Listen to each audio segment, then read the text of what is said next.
हाँ देखो वापस, चार्ज क्या है, किसी बॉडी की कौन सी प्रॉपर्टी है, इंट्रिंसिक प्रॉपर्टी, जिसके कारण वो क्या करता है, किसी और बॉडी के ऊपर फोर्स लगाता है। चार्ज के हमारे पास कितने नेचर है, दो नेचर है, एक तो कौन सा है नेगेटिव चार्ज और एक कौन सा है पॉजिटिव चार्ज। नेगेटिव चार्ज किसी बॉडी पे कैसे कब आएगा, जब कोई बॉडी गेन करेगी इलेक्ट्रॉन, और पॉजिटिव चार्ज कब आएगा, जब कोई बॉडी लॉस करेगी। फिर अगर अपन प्रॉपर्टीज की बात करें तो प्रॉपर्टीज ऑफ चार्ज में पहली प्रॉपर्टी है एडिटिविटी। एडिटिविटी का मतलब होता है कि किसी बॉडी के ऊपर जो टोटल चार्ज है वो क्या होगा, अगर उसको हम इंडिविजुअल करके अलग अलग करके कुछ चार्ज दे रहे हैं, जैसे मैंने इसको Q1, Q2, Q3, Q4 ऐसे अलग अलग चार्ज दिए, इस बॉडी पे जो टोटल चार्ज है वो इन सब के क्या होगा, सम के इक्वल होगा। हाँ ठीक है, जैसे ये बॉडी है इसको मैंने +2 कूलाम दिया, +5 कूलाम दिया, -3 कूलाम दिया, मान लो +6 कूलाम दिया, तो अब इस पे टोटल चार्ज जो होगा वो क्या है, इनको आपको ऐड करना है। तो ऐड करेंगे तो 6, 5, 11, 2, 13 और माइनस कर देंगे 10, यानी टोटल चार्ज कितना आ जाएगा 10। तो ये इसका कौन सा नेचर है, एडिटिव नेचर है। फिर अपन बात करें क्वांटाइजेशन। क्वांटाइजेशन का मतलब होता है कि चार्ज क्या है, एक डिस्क्रीट क्वांटिटी है। डिस्क्रीट क्वांटिटी मीन्स कि किसी बॉडी के ऊपर जो टोटल चार्ज है वो क्या होगा, इलेक्ट्रॉन का एक मल्टीपल होगा, यानी इलेक्ट्रॉन पे जो चार्ज है ना उसका मल्टीपल होगा, जैसे कितने इलेक्ट्रॉन निकाले या कितने जोड़े उसके हिसाब से। फिर तीसरी बात है conservation of charge. Conservation of charge का मतलब ना तो हम चार्ज को बना सकते हैं और ना ही हम चार्ज को डिस्ट्रॉय कर सकते, केवल क्या कर सकते हैं कि किसी एक बॉडी के चार्ज को किसी दूसरी बॉडी के ऊपर ट्रांसफर कर सकते हैं। ठीक है, फिर अगर हम बात करें तो सिमिलर चार्ज जो होंगे वो एक दूसरे को क्या करेंगे, रिपेल, और अपोजिट चार्ज एक दूसरे को क्या करेंगे, अट्रैक्ट।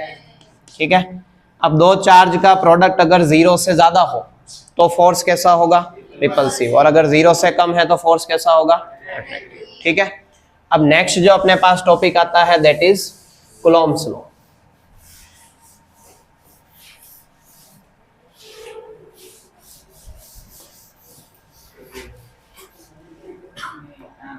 ठीक है, कौन सा लॉ, कूलॉम्स।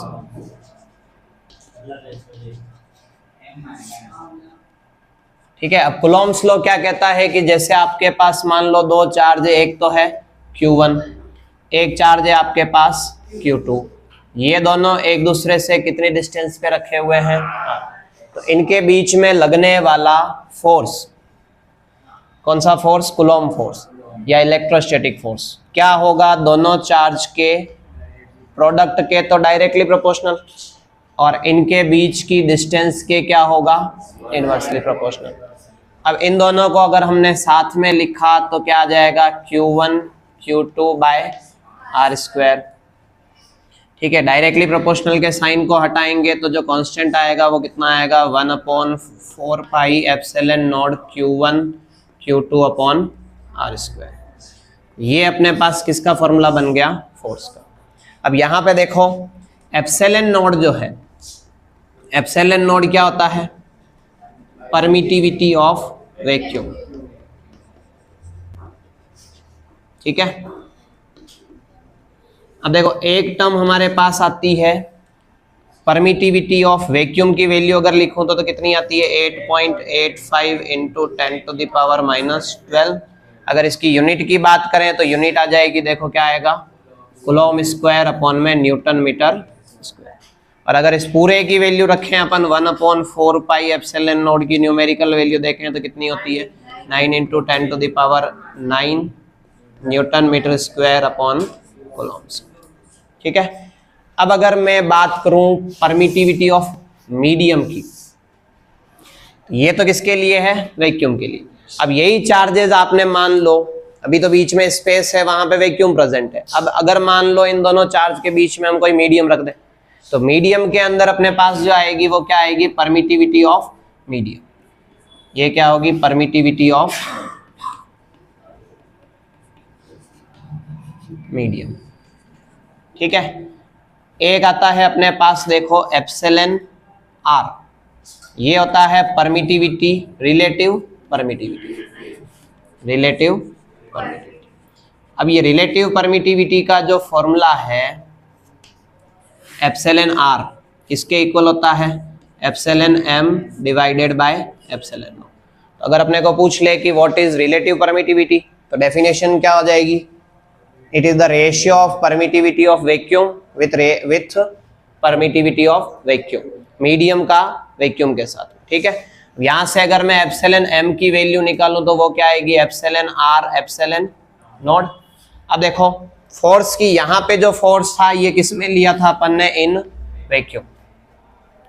अब मैं अगर कहूं कि हमें मीडियम में फोर्स निकालना, ठीक है, और मीडियम में फोर्स को मैंने सपोज क्या कह दिया? F dash. तो ये मेरे पास किसके इक्वल आएगा? हमारे पास फॉर्मूला है 1/4 पाई, मीडियम के लिए क्या आ जाएगी? Permittivity epsilon M. फिर चार्जेस क्या है? Q1 Q2 divided by 1/4 pi. Epsilon M की जगह पे आप क्या लिख सकते हो? एप्सिलॉन आर एप्सिलॉन नॉट, और ये आ जाएगा Q1 Q2 अपॉन आर।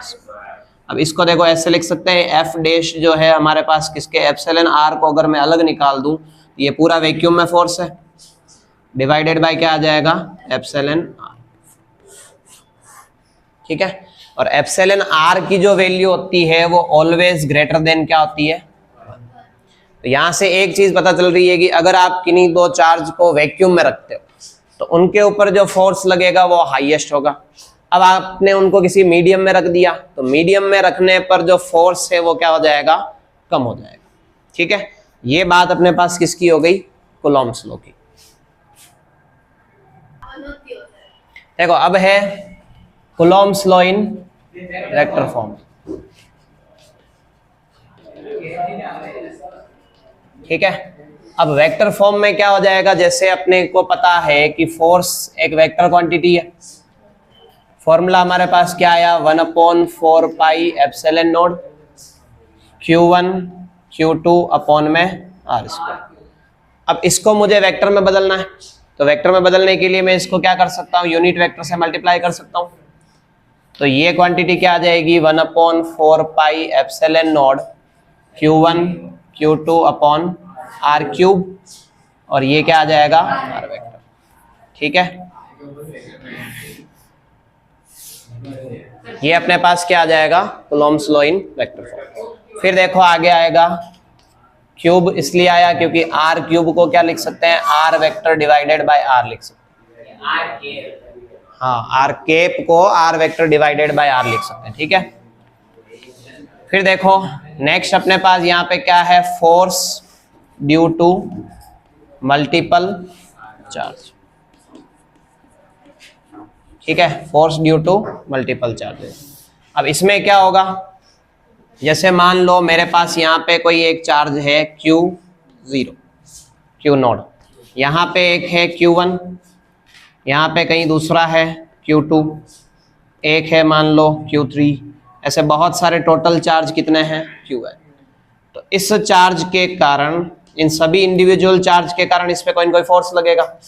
ठीक है, ये सब अपने पास मान लो इस तरह से अरेंज है। तो ये Q1 यहाँ से R1 डिस्टेंस पे है, ये मान लो R2 पे है, ये R3 पे है, ये Rn पे है। तो ये भी पॉजिटिव है, ये भी पॉजिटिव है सपोज, तो ये इसको किधर रिपेल कर रहा है? इस तरफ।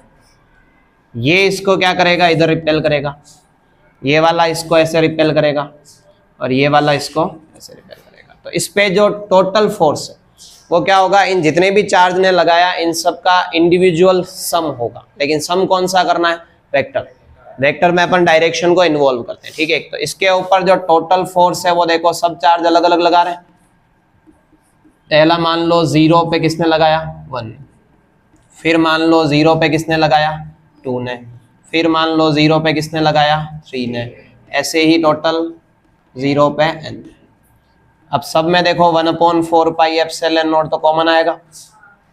पहले चार्ज के लिए क्या लिखेंगे? Q0 Q1, इनके बीच की डिस्टेंस क्या है? 0 1 का स्क्वायर। ऐसे ही चलता जाएगा Q0 Q2 R0 2 का square plus on Q0 Qn R0 n का स्क्वायर। ठीक है, इन सब को अपन ऐसे लिख सकते हैं, देखो 1/4 पाई एप्सिलॉन नॉट Q0 सब में कॉमन, यहाँ पे क्या बच जाएगा, सिग्मा लगा सकते हैं। सिग्मा आई की वैल्यू कहाँ से, 1 से कहाँ तक, n तक। फिर ऊपर आ जाएगा क्यू आई, नीचे आ जाएगा आर 0 आई का स्क्वायर। ये अपने पास क्या आ गया, force due to multiple charges. इसी को क्या कहते हैं, प्रिंसिपल ऑफ सुपर पोजिशन। ठीक है,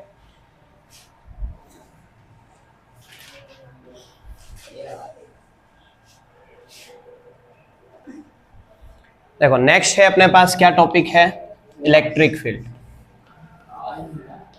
ठीक है, अब इलेक्ट्रिक फील्ड क्या होता है, जैसे हमने अभी पढ़ा कि चार्ज है, उस चार्ज के पास कोई दूसरा चार्ज लाएंगे, तो एक चार्ज जैसे पॉजिटिव है और दूसरा लाए तो वो पॉजिटिव उस पॉजिटिव के ऊपर क्या लगाएगा, फोर्स लगाएगा, रिपल्सिव फोर्स लगाएगा।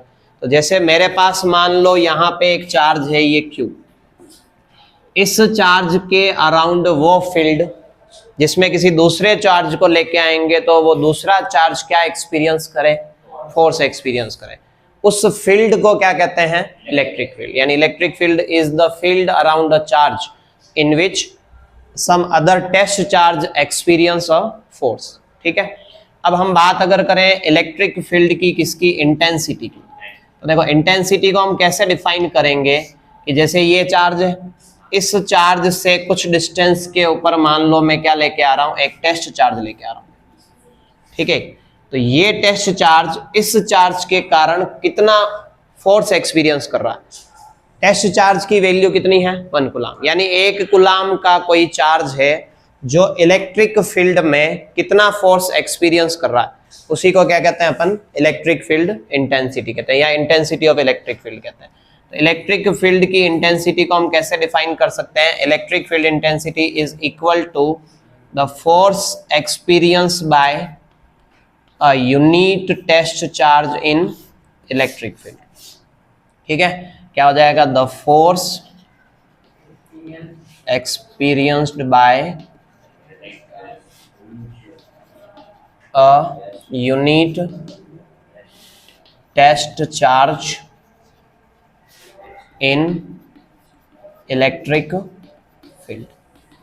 ठीक है, एक यूनिट टेस्ट चार्ज जो है किसी इलेक्ट्रिक फील्ड में जितना फोर्स एक्सपीरियंस करेगा उसको अपन क्या कहते हैं, इलेक्ट्रिक फील्ड इंटेंसिटी कहते हैं। फॉर्मूला क्या हो जाएगा, E equal to F divided by Q naught. अगर इसकी यूनिट की बात करें तो यूनिट होती है, देखो फोर्स की यूनिट होती है न्यूटन और चार्ज की यूनिट होती है कूलम। अब इलेक्ट्रिक फील्ड का अपन एक फॉर्मूला और पढ़ेंगे, that is E equal to minus dV by dl, electric field और इलेक्ट्रिक पोटेंशियल के बीच में रिलेशन। तो इससे अगर मैं यूनिट निकालूं तो इससे यूनिट क्या आ जाएगी, देखो वो V की यूनिट होती है वोल्ट, L की, L यानी लेंथ है, इसकी यूनिट क्या होगी, तो दूसरी यूनिट इसकी क्या हो गई, वोल्ट पर मीटर। ठीक है, अब इसी में अगर एक चीज अपन पढ़े कि electric field due to a point charge.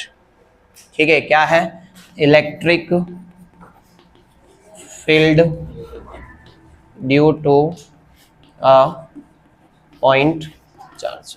तो किसी पॉइंट चार्ज के कारण जो इलेक्ट्रिक फील्ड है उसका फॉर्मूला देखो, जैसे मान लो मेरे पास ये एक पॉइंट चार्ज है दैट इज Q, इससे R डिस्टेंस पे मैं कोई दूसरा टेस्ट चार्ज लेके आया Q नोड, इस चार्ज पे मुझे इलेक्ट्रिक फील्ड निकालना है। तो सबसे पहली बात तो इनके बीच की डिस्टेंस क्या है, R, ये भी पॉजिटिव है ये भी पॉजिटिव है, ये इस पे फोर्स किस तरफ लगाएगा, तो इलेक्ट्रिक फील्ड की डायरेक्शन तो गई है। ठीक है, अब हमें इसकी वैल्यू निकालनी है, तो सबसे पहले देखो हमने इलेक्ट्रिक फील्ड का फॉर्मूला क्या लिखा, E is equal to F divided by Q. अब ये वाला चार्ज इसके कारण कितना फोर्स एक्सपीरियंस कर रहा है, तो फोर्स का फॉर्मूला हमने पढ़ा था 1/4 pi epsilon naught Q1 Q2। Q1 तो हमारे पास कौन सा है, Q, Q2 हमारे पास कौन सा है, Q नोड, अपॉन में R स्क्वायर, और डिवाइड में ये टेस्ट चार्ज है ये Q नोड। अब आप Q नोड को Q नोड से कैंसिल कर दोगे तो इलेक्ट्रिक फील्ड का जो फॉर्मूला हमारे पास आएगा वो कितना आएगा, 1/4 pi epsilon naught Q upon R square. ये अपने पास क्या आ गया, electric field due to a point charge. ठीक है,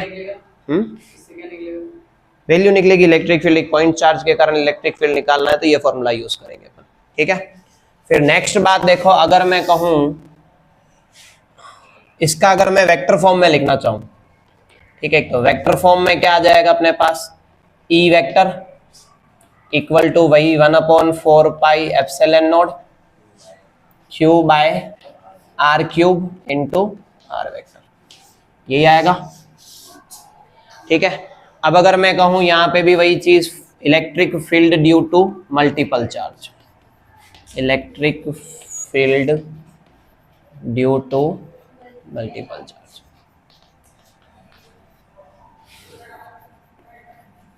ठीक है। तो इसके लिए क्या आ जाएगा, ई वेक्टर फॉर्म में अगर आप लिख रहे हो मल्टीपल चार्ज के लिए, तो देखो बहुत सारे चार्ज है, जैसे मान लो यहाँ पे अपने पास इस पॉइंट पे मुझे इलेक्ट्रिक फील्ड निकालना है, यहाँ पे r1 डिस्टेंस पे एक चार्ज है q1, r2 डिस्टेंस पे एक चार्ज है q2, एक चार्ज है q3, यहाँ पे टोटल इलेक्ट्रिक फील्ड अगर आपको निकालना है तो उसके लिए क्या करेंगे अपन, 1/4 pi epsilon naught q1 upon में r1 का क्यूब इंटू r1 वेक्टर, ऐसे ही चलेगा 1/4 pi epsilon not q2 upon में r2 का cube r2 vector plus so on चलता जाएगा। तो इसको मैं समीशन की फॉर्म में ऐसे लिख सकता हूँ, E equal to 1/4 pi epsilon naught तो कॉमन, फिर क्या आ जाएगा सिग्मा, कहाँ से लिमिट i इक्वल टू 1 से लगाकर कहाँ तक n तक, क्या आ जाएगा QI अपॉन में RI का क्यूब और RI वेक्टर, ये अपने पास किसका फॉर्मूला आ गया, electric field due to multiple charge, ठीक है।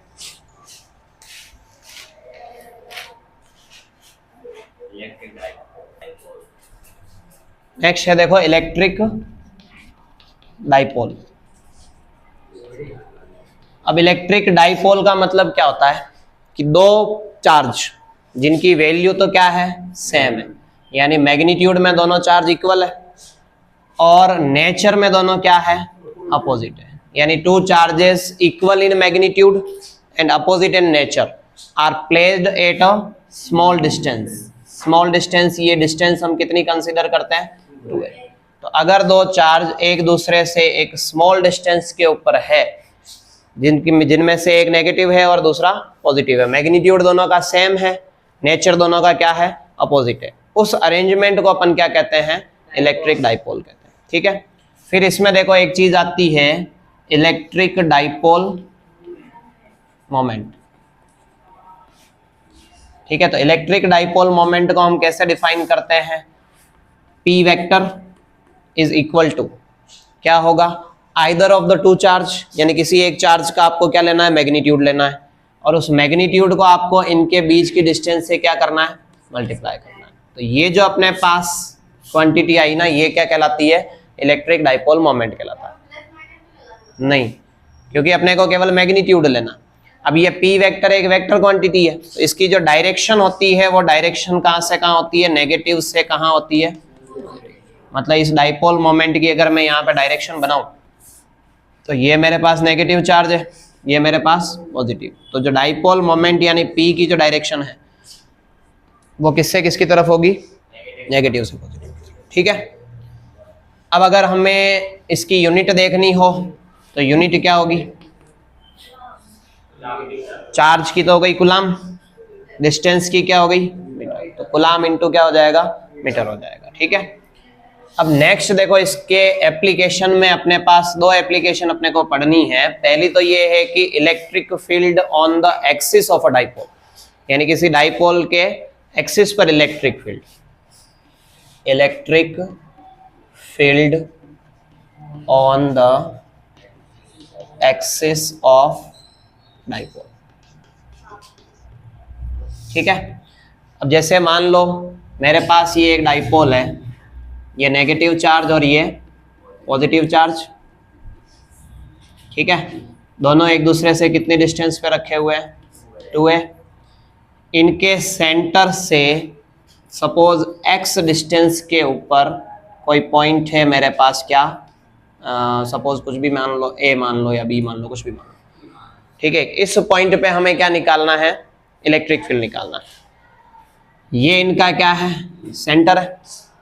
तो अब पहली बात तो देखो, नेगेटिव क्यू के कारण ए पॉइंट पे जो इलेक्ट्रिक फील्ड की डायरेक्शन है वो किधर होगी, नेगेटिव चार्ज से इनवर्ड होती है, अंदर की तरफ होती है, ठीक है। तो यहाँ पे ये नेगेटिव चार्ज है ये, तो इसके कारण इलेक्ट्रिक फील्ड की डायरेक्शन हो गई इधर। इसको मैंने कह दिया ई फर्स्ट चार्ज के कारण। पॉजिटिव चार्ज के कारण यहाँ पे इलेक्ट्रिक फील्ड की डायरेक्शन कैसे होगी, इस तरफ E2। अब हमें नेट इलेक्ट्रिक फील्ड की डायरेक्शन निकालनी है, तो नेट इलेक्ट्रिक फील्ड जो होगा देखो क्या करेंगे, E2 माइनस E1। तो हमारे पास ये आ गया E2 माइनस E1। अब E का फॉर्मूला हमने पढ़ा था, E होता है 1/4 pi epsilon naught Q upon में R स्क्वायर। अब R स्क्वायर मीन्स यहाँ पे क्या है, डिस्टेंस, और डिस्टेंस कहाँ से है, जैसे अपन पहले सेकंड वाला निकाल रहे हैं, तो इस सेकंड चार्ज से किसकी डिस्टेंस है, A पॉइंट की। तो इससे इसकी डिस्टेंस देखो, ये पूरी डिस्टेंस कितनी है, x है, ये डिस्टेंस कितनी है, a, तो ये डिस्टेंस कितनी आ जाएगी, x माइनस a, ठीक है। तो पहले चार्ज के लिए जो डिस्टेंस है वो तो क्या आ गई, x माइनस a का square, k³ by r square होता है ना। फिर आ जाएगा माइनस 1/4 पाई एप्सिलॉन नॉट, दूसरा चार्ज क्या है, q।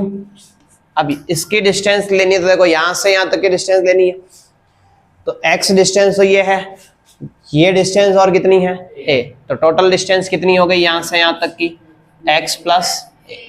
तो ये अपने पास डिस्टेंस आ जाएगी x प्लस a का स्क्वायर। अब इनमें कॉमन क्या है, देखो 1/4 पाई एप्सिलॉन नॉट q, यहाँ क्या आ जाएगा 1/x माइनस a का square minus 1/x plus a का स्क्वायर, ठीक है। q अपॉन में 4 पाई एप्सिलॉन नॉट, दोनों का एलसीएम लिया x माइनस a और x प्लस a का स्क्वायर, ठीक है।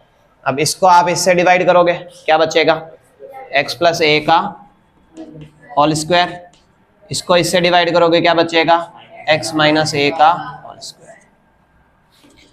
q अपॉन में 4 पाई एप्सिलॉन नॉट, इसका स्क्वायर अगर सोल्व करेंगे तो x square plus 2ax plus a square, इसका अगर सोल्व करेंगे तो x square minus 2ax, minus minus यहाँ क्या आ जाएगा, प्लस 2ax, फिर माइनस a स्क्वायर, और नीचे देखो ये आ रहा है a प्लस बी और a माइनस बी, क्या आ जाएगा, a square minus b square, ठीक है।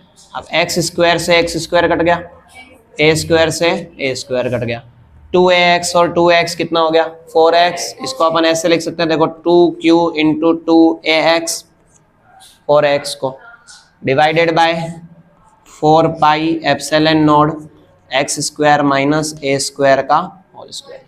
अब देखो q इंटू 2a को क्या लिखते हैं, तो E इक्वल टू आ जाएगा q इंटू 2a, तो हो गया अपने पास p, तो ये 2 अपॉन में 4 pi epsilon not x square minus a square का होल स्क्वायर p,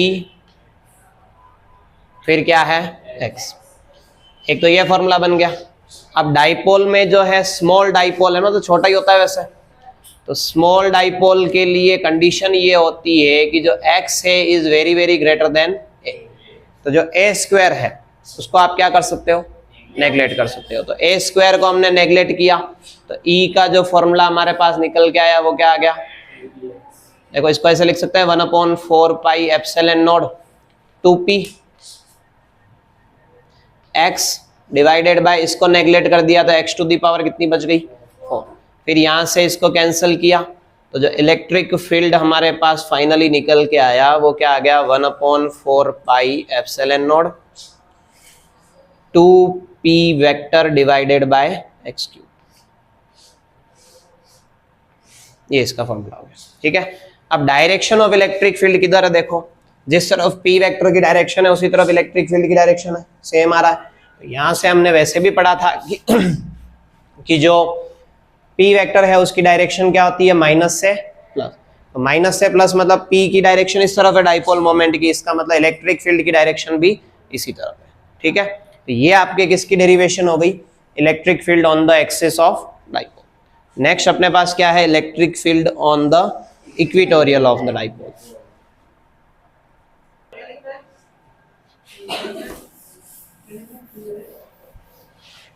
नेक्स्ट लिखो electric field on equatorial point.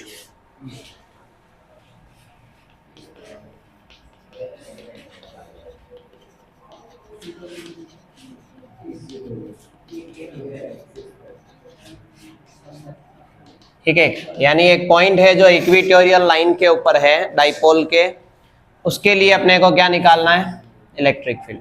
तो देखो माइनस क्यू प्लस क्यू, बीच की डिस्टेंस कितनी है, 2 है। सेंटर यहाँ है, सेंटर से x डिस्टेंस के ऊपर कोई पॉइंट है। ठीक है, कितने डिस्टेंस पर, x। इस पॉइंट पे अपने को क्या निकालना है, इलेक्ट्रिक फील्ड निकालना है। ये पॉइंट ए मान लो, इसको ओ मान लिया। ठीक है, तो इस पे इलेक्ट्रिक फील्ड निकालना है। तो देखो ये नेगेटिव चार्ज सबसे पहले तो इसको क्या करेगा, अट्रैक्ट करेगा। तो इसने इस मतलब इसकी इनवर्ड होगा, है ना, इलेक्ट्रिक फील्ड इसकी तरफ होगा, और प्लस ये क्या करेगा, इलेक्ट्रिक फील्ड उधर होगा। ठीक है, ये तो हो गया E2 और ये क्या हो गया, E1। अब E1 और E2 की जो डायरेक्शन है वो क्या हो गई, डिफरेंट हो गई। अब डिफरेंट डायरेक्शन है तो हमें इनका क्या करना पड़ेगा, कंपोनेंट्स ड्रॉ करने पड़ेंगे। तो सपोज ये एंगल थीटा है, तो यहाँ पे अगर मैं देखूं बाय अल्टरनेट एंगल, तो ये भी क्या आ गया, थीटा। अब इस E1 का इस थीटा की डायरेक्शन में जो कंपोनेंट है वो क्या होता है, E1 cos थीटा। अब ये थीटा है तो इट मीन्स ये भी थीटा होगा, तो ये क्या आ जाएगा, E2 cos थीटा। अब ये cos थीटा वाले कंपोनेंट जो है इनके रिजल्टेंट की डायरेक्शन में, मतलब रिजल्टेंट इलेक्ट्रिक फील्ड अपन जानते हैं कि इस तरह से पैरेललोग्राम मेथड से निकालते हैं, तो रिजल्टेंट इलेक्ट्रिक फील्ड की डायरेक्शन इस तरफ होगी। तो रिजल्टेंट इलेक्ट्रिक फील्ड जो है हमारे वो किसके इक्वल है, इन दोनों के सम के, यानी E1 cos theta plus E2 cos theta. अब हमें पहले किसकी वैल्यू आइडेंटिफाई करनी है, निकालनी किसकी है, E1 और E2 की। तो E1 के लिए देखो क्या फॉर्मूला है हमारे पास, 1/4 pi epsilon naught Q upon में R स्क्वायर। R मतलब डिस्टेंस, तो डिस्टेंस देखो इस पॉइंट से इस पॉइंट की डिस्टेंस निकालेंगे तो अपन जानते हैं कि इस तरह से ये ट्राइंगल है, ये तो हो गया x, ये क्या हो गया a, तो ये हाइपोटेनियस हो गया। तो हाइपोटेनियस क्या होता है, root perpendicular square plus base square. तो x root x square plus a square हो गया, यानी इसको लिख सकते हैं x square plus a square root का होल स्क्वायर। तो ये क्या आ जाएगा, 1/4 pi epsilon naught Q upon में x square plus a square. ठीक है, इसी तरीके से अगर मैं E2 की वैल्यू निकालूं, तो E2 के लिए वही तरीका है, 1/4 pi epsilon naught Q upon R square. अब E2 मतलब यहाँ से यहाँ तक की डिस्टेंस R के लिए, तो ये भी कितना आएगा, root x square plus a square, और उसका स्क्वायर करेंगे तो ये भी क्या आ जाएगा, x square plus a square. तो इट मीन्स E1 और E2 सेम है। तो जो नेट इलेक्ट्रिक फील्ड है उसमें देखो E1 cos थीटा, E2 की जगह पे आप E1 लिख सकते हो, तो क्या आ जाएगा 2E1 cos थीटा। अब 2E1 कितना है, 1/4 pi epsilon naught Q into 1 या फिर Q अपॉन में क्या लिख देंगे, x square plus a square. अब हमारे पास क्या चल रहा है, कोस थीटा। कोस थीटा क्या होता है, बेस अपॉन हाइपोटेनियस। तो अब इसमें बेस कितना है, ए, तो मैंने बेस की जगह तो लिख दिया ए। हाइपोटेनियस कौन सा है, ये, तो कितना आ जाएगा, x square plus a square की पावर हाफ, रूट का मतलब हाफ हो गया। तो इसमें जो ई आएगा, ई इक्वल टू कितना आ जाएगा, देखो क्यू, 2 को ए से करेंगे 2a अपॉन में 4 पाई एप्सिलॉन नॉट। यहाँ पे देखो x square plus a square की पावर 1 है, और यहाँ पे कितनी है, हाफ। तो ये क्या आ जाएगा, x square plus a square की पावर 3/2। अब q इंटू 2a क्या होता है,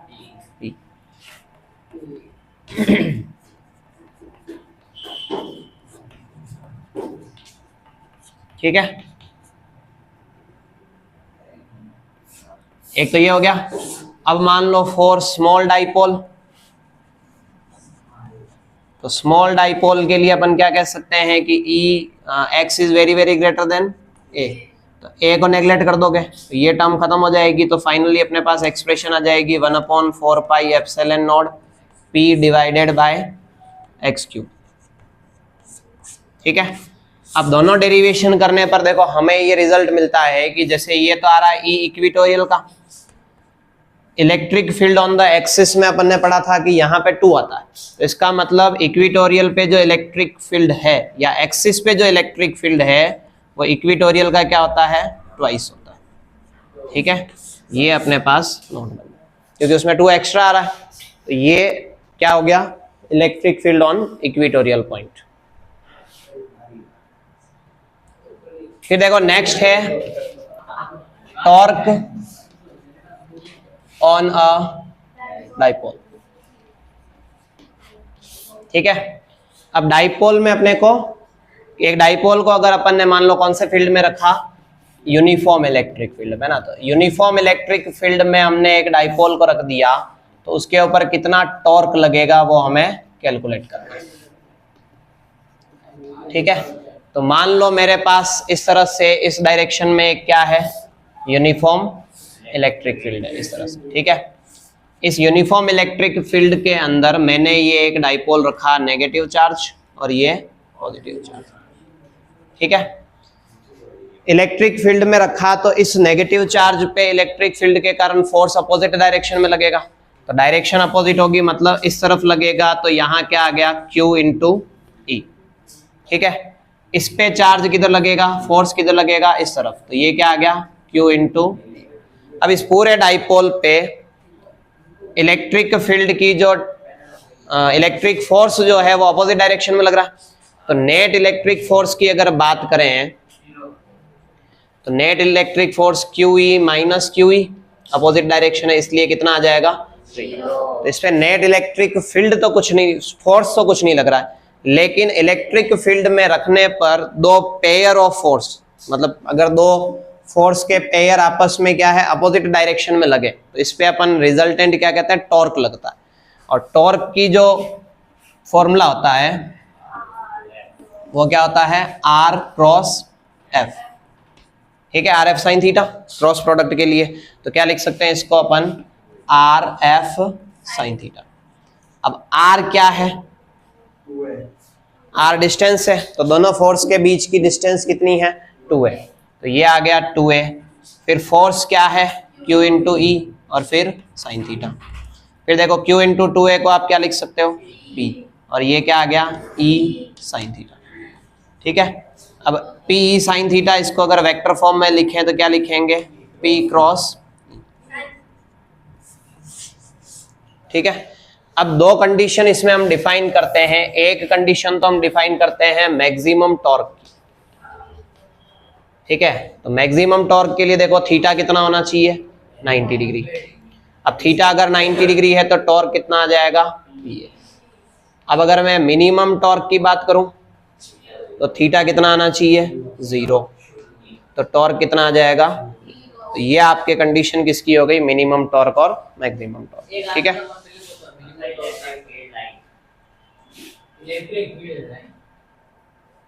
नेक्स्ट है इलेक्ट्रिक फील्ड लाइंस।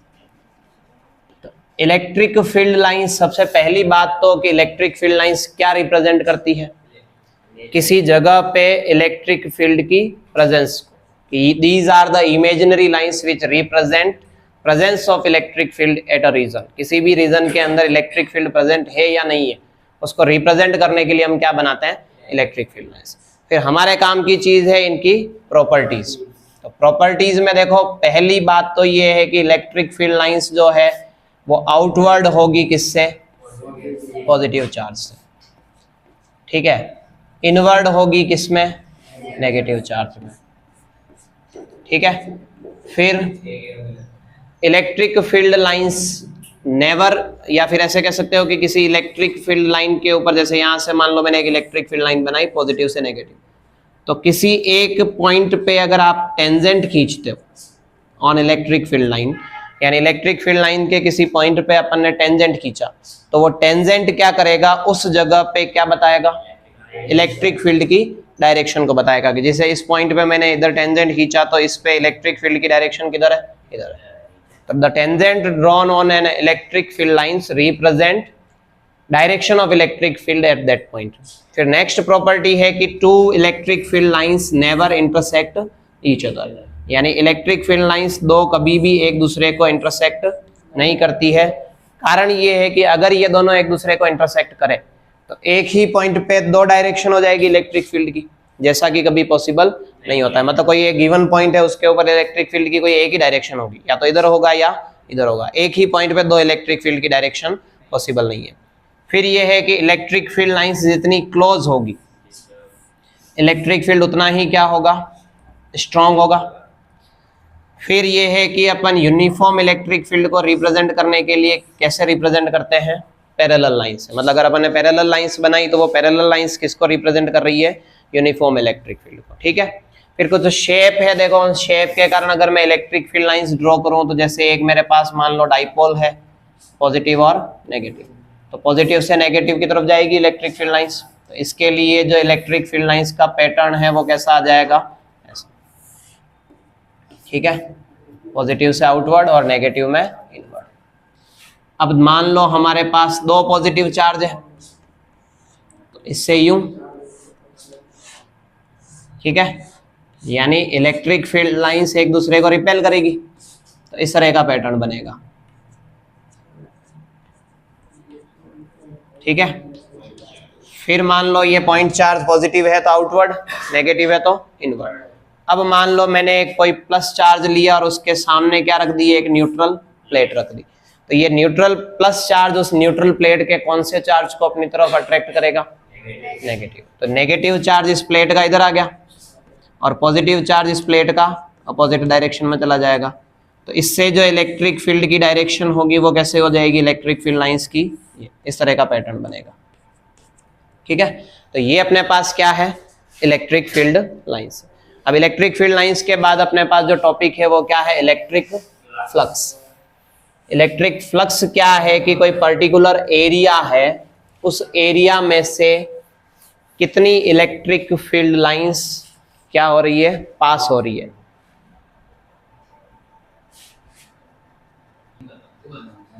क्या है इलेक्ट्रिक फ्लक्स। तो इलेक्ट्रिक फ्लक्स क्या है, पाई से डिनोट करेंगे, और इलेक्ट्रिक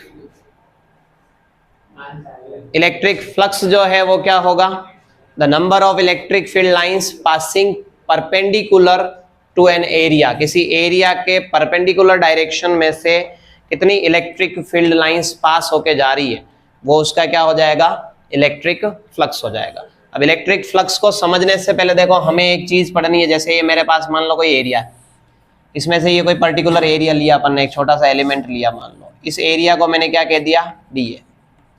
तो इसका एरिया वेक्टर अपने को पता होना चाहिए। एरिया वेक्टर क्या होता है कि कोई भी एरिया है उसके कौन सी डायरेक्शन में परपेंडिकुलर ड्रॉ कर दो। जैसे ये कोई एरिया है, इसके ऊपर आपको एरिया वेक्टर बनाना है, तो इसके ऊपर क्या ड्रॉ करेंगे, परपेंडिकुलर। तो वो परपेंडिकुलर उसके किसको बताएगा, एरिया वेक्टर को। ठीक है, तो इस एरिया वेक्टर की डायरेक्शन में कितनी इलेक्ट्रिक फील्ड लाइंस निकल रही है वो क्या कहलाएगी, फ्लक्स। अब फ्लक्स का जो हमारे पास फॉर्मूला है, इस पर्टिकुलर एरिया से अगर मैं फ्लक्स की बात करूं तो flux is equal to d phi लिख देंगे, इससे रिलेटेड उसको क्या लिख देंगे, ई यानी इलेक्ट्रिक फील्ड और डी, इन दोनों का क्या करना है अपने को। अब पूरे एंटायर एरिया के कारण निकालना है तो हम इसका क्या कर देंगे, इंटीग्रेशन ई डॉट डी। अब इलेक्ट्रिक फ्लक्स कौन सी क्वांटिटी है, स्केलर क्वांटिटी है। ठीक है, इसकी जो यूनिट है, तो यूनिट देखो हम कैसे निकालेंगे, इलेक्ट्रिक फील्ड की यूनिट है न्यूटन पर कूलम, इलेक्ट्रिक फील्ड की एरिया की क्या होती है, मीटर स्क्वायर। तो इसकी जो यूनिट है वो क्या बन गई, न्यूटन मीटर स्क्वायर पर कूलम। और हम जानते हैं कि इलेक्ट्रिक फील्ड की यूनिट होती है वोल्ट पर मीटर, फिर एरिया की क्या है, मीटर स्क्वायर।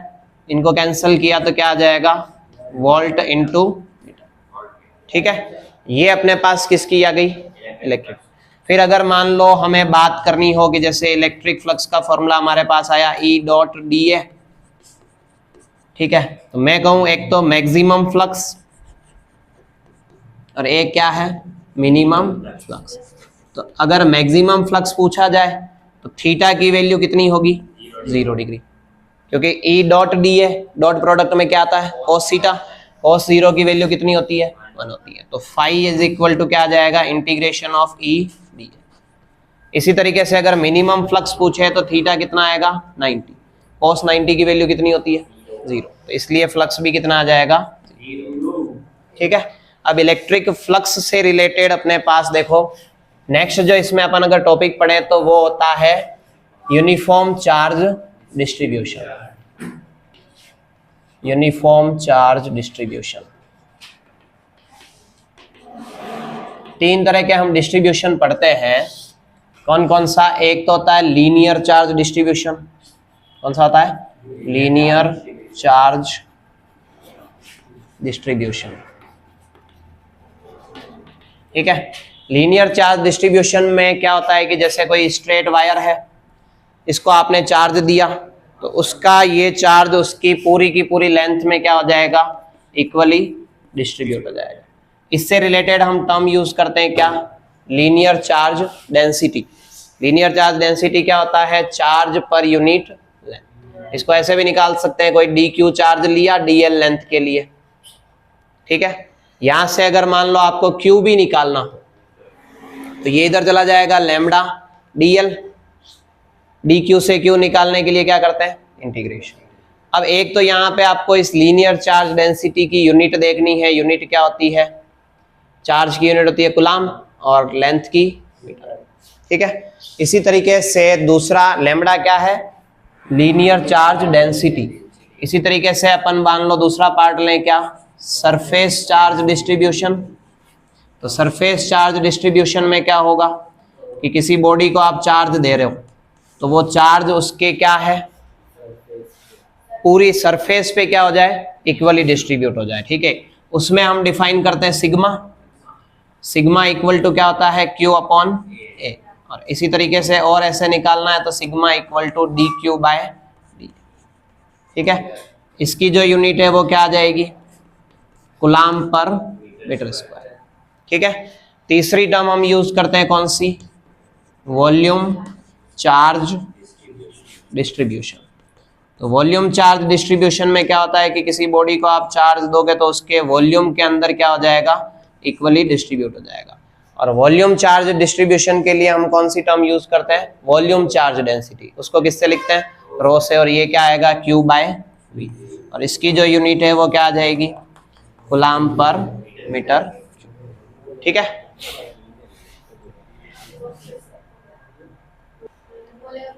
नेक्स्ट है गॉस लॉ। गॉस लॉ क्या है कि कोई क्लोज सरफेस है, उस क्लोज सरफेस से रिलेटेड टोटल जो क्या होता है, फ्लक्स होता है, वो टोटल फ्लक्स किसके इक्वल होता है, उस क्लोज सरफेस के अंदर के total charge divided by epsilon not. जैसे मान लो मेरे पास ये कोई क्लोज सरफेस है, इस पे मेरे पास अंदर मान लो कोई चार्ज है Q1 Q2, बहुत सारे चार्ज है, ठीक है। अब इस सरफेस से निकलने वाले टोटल फ्लक्स किसके इक्वल होंगे, phi equal to sigma q. Sigma q मतलब इसके अंदर के टोटल चार्ज, बाहर के चार्ज को आपको इंक्लूड नहीं करना है, तो इसके अंदर का टोटल चार्ज डिवाइडेड बाय क्या आ जाएगा, एप्सिलॉन। ये आपके गॉस लॉ का स्टेटमेंट हो गया कि the total flux related to a close surface is equal to ratio of total charge and permittivity of vacuum. Permittivity of vacuum और टोटल चार्ज का जो रेशियो है वो अपने पास क्या कहलाएगा, फ्लक्स के इक्वल होगा। अब गॉस लॉ के हमारे पास कितने एप्लीकेशन है, 3। फर्स्ट एप्लीकेशन अगर हम देखें तो फर्स्ट एप्लीकेशन क्या है, electric field due to a straight infinite long wire.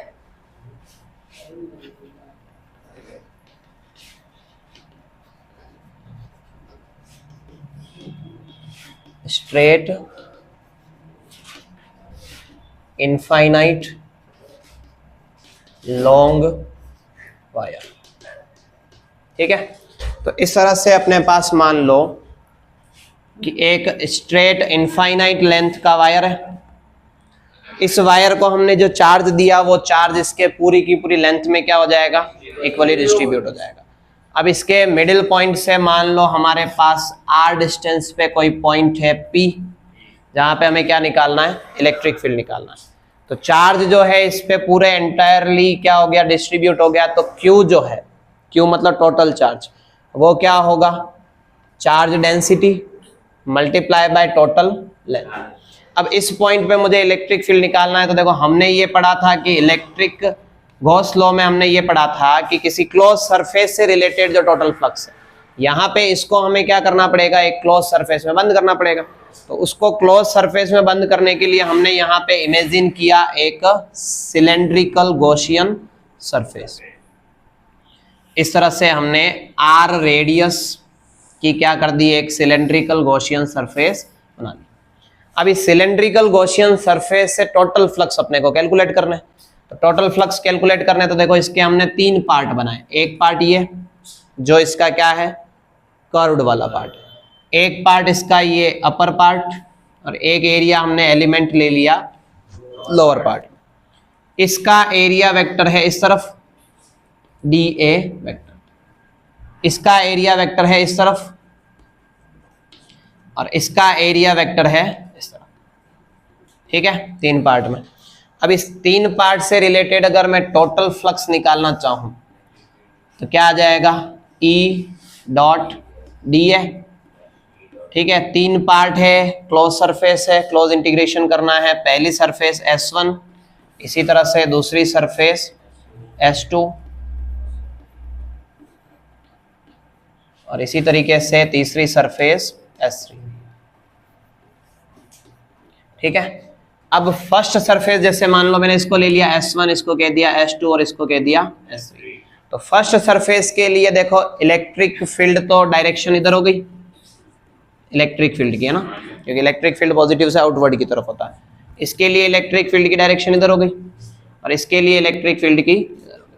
तो फर्स्ट सरफेस पे आपके देखो इलेक्ट्रिक फील्ड और इलेक्ट्रिक जो इसका एरिया वेक्टर है, दोनों एक दूसरे के क्या है, परपेंडिकुलर। अब ये परपेंडिकुलर डायरेक्शन में है, तो हमें पता है कि परपेंडिकुलर डायरेक्शन में इसकी वैल्यू क्या हो जाएगी, 0, क्योंकि E D A cos theta 0 होता है। तो ये अपने पास फर्स्ट सरफेस के लिए तो फ्लक्स कितना आ जाएगा, 0। सेकेंड सरफेस के लिए जो फ्लक्स है वो क्या आ जाएगा, ई डी ए, और थर्ड सरफेस के लिए अगेन 0। अब 0 प्लस ई डी ए, इस कर्व्ड सरफेस का एरिया, इस कर्व्ड सरफेस का एरिया क्या होता है, 2 पाई आर एल। ये अपने पास क्या चल रहा है, फाई। तो फाई किसके इक्वल आ गया, E into 2 pi r L. But हमने पढ़ा था गॉस लॉ, गॉस लॉ से क्या होता है, phi is equal to q by epsilon naught. ये फाई की वैल्यू यहाँ सब्स्टिट्यूट करें तो देखो E 2 pi r l equal to q by epsilon naught. Q की जगह आप क्या लिख सकते हो, लैम्डा इंटू एल। तो ये कट गया, तो E का जो फॉर्मूला हमारे पास आया वो कितना आ गया, लैम्डा अपॉन में 2 pi are epsilon.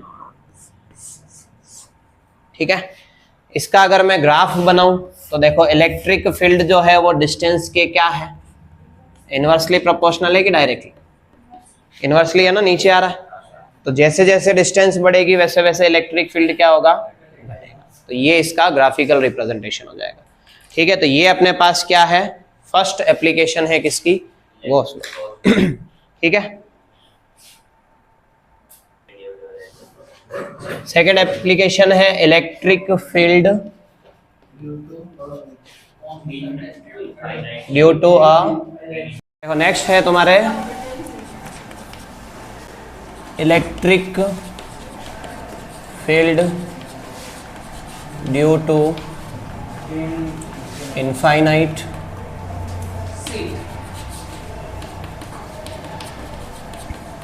Plane thin sheet. ठीक है, यानी शीट के कारण अपने को क्या निकालना है, इलेक्ट्रिक फील्ड निकालना है। तो इलेक्ट्रिक फील्ड निकालने के लिए मान लो हमारे पास ये एक थिन शीट है, ठीक है। इसको हम जो चार्ज दे रहे हैं वो चार्ज इसकी पूरे के पूरे एरिया में क्या हो रहा है, इक्वली डिस्ट्रीब्यूट हो रहा है।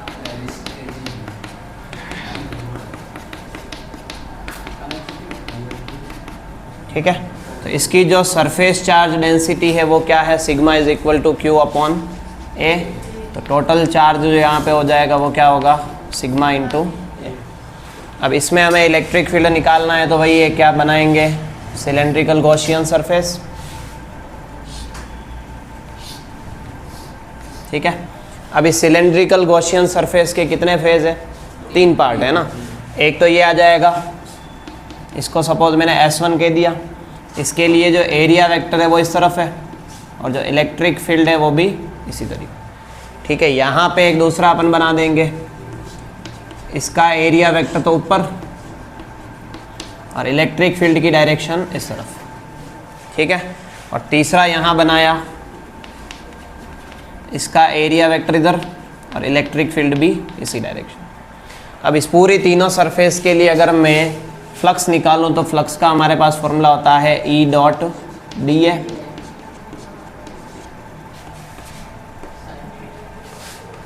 E डी ए, ये S1 के लिए, ये S2 के लिए और S3 के लिए।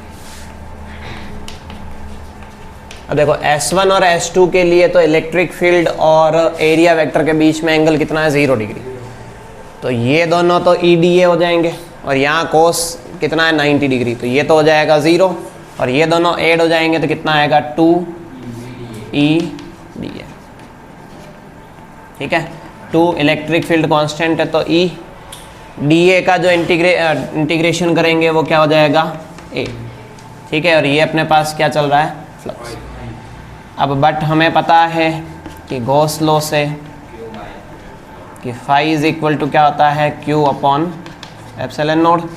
तो Q की जगह लिख सकते हैं 2EA equal to Q upon epsilon naught. Q की जगह अपन क्या लिख सकते हैं, सिग्मा इंटू A। तो ये A से A कैंसिल हो जाएगा, तो E की वैल्यू जो आएगी वो क्या आएगी, सिग्मा अपॉन में 2 एप्सिलॉन। ठीक है, अब अगर अपन वेक्टर फॉर्म में लिखना चाहें तो वेक्टर फॉर्म के लिए E इक्वल टू क्या आ जाएगा, sigma upon 2 epsilon not n। ठीक है, यानी इलेक्ट्रिक फील्ड जो है उस सरफेस के क्या है, नॉर्मली आउटवर्ड है, बाहर की तरफ है। ठीक है, अब ग्राफ अगर बनाएंगे तो देखो ये जो एक्सप्रेशन आई ये डिपेंड नहीं कर रही है किस पे, R पे। ठीक है, तो स्ट्रेट लाइन आ जाएगी। ठीक है, ये अपने पास क्या हो जाएगा, electric field due to a infinite plane thin sheet. अब देखो नेक्स्ट है electric field due to spherical shell. ठीक है, अब स्फेरिकल शेल में क्या है, जैसे अपने पास ये एक स्फेरिकल शेल है, इस शेल की जो रेडियस है वो अपने पास कितनी है, R। ठीक है, इसको जो चार्ज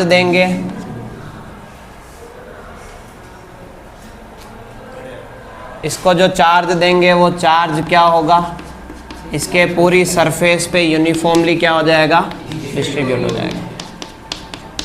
ठीक है, तो यानी इस पूरी सरफेस को जो हमने चार्ज दिया वो चार्ज क्या है, Q। ठीक है, अब इसके सेंटर से मान लो स्मॉल r डिस्टेंस पे कोई पॉइंट है अपने पास, इस पॉइंट पे हमें क्या निकालना है, इलेक्ट्रिक P पॉइंट है, यहाँ पे अपने को इलेक्ट्रिक फील्ड निकालना है। तो इलेक्ट्रिक फील्ड निकालने के लिए वही अपन क्या करेंगे, एक स्फेरिकल गॉसियन सरफेस बनाएंगे और इस सरफेस के यहाँ पे अगर हम टोटल एक छोटा सा एरिया का एलिमेंट ले लें, डी है, और इस पे हम अगर मान लो फ्लक्स निकालें तो इसमें देखो एरिया वेक्टर की डायरेक्शन इसी तरफ है और ये E। अब स्फेरिकल सरफेस के लिए केवल एक ही फेज होता है, पूरे एक ही सरफेस होती है। जैसे सिलेंडर में अपन ने 3 ली थी, S1 S2 S3, इसमें तो केवल एक ही होगा क्योंकि स्पेयर पूरा एक ही सरफेस से मिलकर बना होता है। तो इसके लिए जो फ्लक्स आएंगे वो क्या आ जाएगा, E dot D A. Area और इलेक्ट्रिक फील्ड के बीच में एंगल हो गया 0, तो ये आ जाएगा ई डी ए, ई बाहर, डी ए का इंटीग्रेशन किया तो कितना आ गया 4 पाई आर स्क्वायर। ये क्या चल रहा है 5, बट 5 वी नो दैट की क्या होता है क्यू अपॉन एप्सिलॉन नॉट। ये यहाँ रखा तो ई इंटू कितना आ जाएगा 4 pi r square q upon epsilon. तो ई की वैल्यू क्या आ जाएगी डिवाइड में, तो क्यू अपॉन में 4 pi epsilon naught r square. ठीक है, अब इसी तरीके से देखो, अगर हमें मान लो निकालना हो, ये तो हमने कहाँ निकाला, पहली कंडीशन आउटसाइड द स्फीयर, मतलब सरफेस के बाहर। ठीक है, यानी यहाँ आर जो है वो ग्रेटर देन किससे है, रेडियस से। दूसरा पार्ट जो हम यहाँ पढ़ेंगे वो हो जाएगा 8 सरफेस, तो सरफेस पे आर किसके इक्वल हो जाएगा, मतलब इस एक्सप्रेशन में जहाँ पे अपन ने स्मॉल आर लिखा वहाँ पे क्या आ जाएगा कैपिटल आर, तो क्यू अपॉन में 4 pi epsilon naught r square. अब ये जो वैल्यू है ना ये कांस्टेंट वैल्यू है, तो इसके इसकी सरफेस पे इलेक्ट्रिक फील्ड जो होगा वो क्या होगा, कांस्टेंट होगा, क्योंकि यहाँ सारे कांस्टेंट ही है। ठीक है, तीसरी चीज इनसाइड द स्फीयर, तो इनसाइड द स्फीयर में आर जो है वो क्या होगा, छोटा होगा आर से। तो इनसाइड में देखो कोई चार्ज नहीं है ना, जितना भी हम स्फीयर को शेल है, खोखला है, तो जो भी चार्ज देंगे वो सारा का सारा कहाँ आ जाएगा, इसकी सरफेस पे आ जाएगा। तो अंदर तो कोई चार्ज है नहीं, अब अंदर चार्ज नहीं है तो किसी भी चार्ज के कारण यहाँ इलेक्ट्रिक फील्ड नहीं बनेगा, सारा चार्ज सरफेस पे है, तो इसलिए इलेक्ट्रिक फील्ड कितना आ जाएगा 0। ठीक है, अब इसको मैं ग्राफिकल फॉर्म में अगर रिप्रेजेंट करूँ, तो इस एक्सिस पे हम ले रहे हैं मान लो इलेक्ट्रिक फील्ड, और इधर हम क्या ले रहे हैं, और यहाँ ये जो पॉइंट है यहाँ पे अपन मान लेते हैं कैपिटल आर है, मतलब उसकी सरफेस है। अब सरफेस के अंदर यानी इनसाइड द स्फीयर तो इलेक्ट्रिक फील्ड कितना था 0, तो यहाँ से यहाँ तक तो स्ट्रेट लाइन 0 में आ जाएगी। देन फिर यहाँ पे देखो एक फिक्स वैल्यू है कांस्टेंट, और फिर ये क्या हो रहा है, घट रहा है, तो इस तरह का ग्राफ आ जाएगा। ये ग्राफ अपन किसके लिए बना रहे हैं, आउटसाइड द स्फीयर, और ये इनसाइड। ठीक है।